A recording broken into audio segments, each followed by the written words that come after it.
అన్ని బిజినెస్లే కల్లా పాల బిజినెస్ కొంచెం కష్టం అన్నమాట. ఎలా కష్టం అంటారేమో మీరు. పాలు మనం మంచిగా ఇచ్చినా వాళ్ళు ఏమంటారు, 100 మందిలో ఒకళ్ళైనా అంటారు పాలు బాగలేవని. ఆ మాట మనం తీసుకోవటానికి చాలా కష్టంగా ఉంటుంది అనమాట. మనం ఏం మంచిగా ఇస్తున్నాను వీళ్ళు ఎందుకు అంటున్నారని అనిపిస్తుంది, మనకి బాధేస్తుంది కూడా.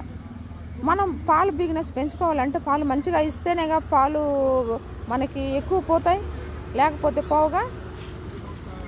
అదొకటైతే పాలు ఎక్కువైనా పాలు అయిపోవని బాధేస్తుంది, అంటే మిగులుతాయేమోనని. పాలు తక్కువ తీసుకుంటే క్యాన్ కడిగొచ్చి అందరు వెళ్తున్నారని ఇట్లా బాధేస్తుంది. అంటే ఈ బిజినెస్కి అన్ని బాధలు భరించాలన్నమాట. ఇవాళ 4-3 వెనక్కి వెళ్ళారు. ఎక్కువ తీసుకున్నాను అనుకో రారేమో, మిగిలితే మళ్ళీ నాకు నష్టం వస్తుందేమో అని కొంచెం నాకు మనసులో ఉంటుంది. అట్లా అన్ని బిజినెస్లు వేరు, పాల బిజినెస్ వేరు. చాలా జాగ్రత్తగా చేయాలి ఈ పాల బిజినెస్ వరకు. మళ్ళీ ఫ్రెష్గా వేయాలి మనం. ఉదయాన్ని సాయంకాలం అటు మిక్సింగ్ చేస్తే రారు. నేను చాలా నీట్గా ఇస్తానన్నమాట. ఎప్పుడు పాలు అప్పుడు అమ్మాల, అప్పుడు బిజినెస్ మనకి పెరగదు అనమాట. నేను ఫస్ట్ నుంచి కూడా ఇప్పటి నుంచి కాదు, నేను ఫస్ట్ స్టార్టింగ్లో 10 లీటర్లు పెట్టాను.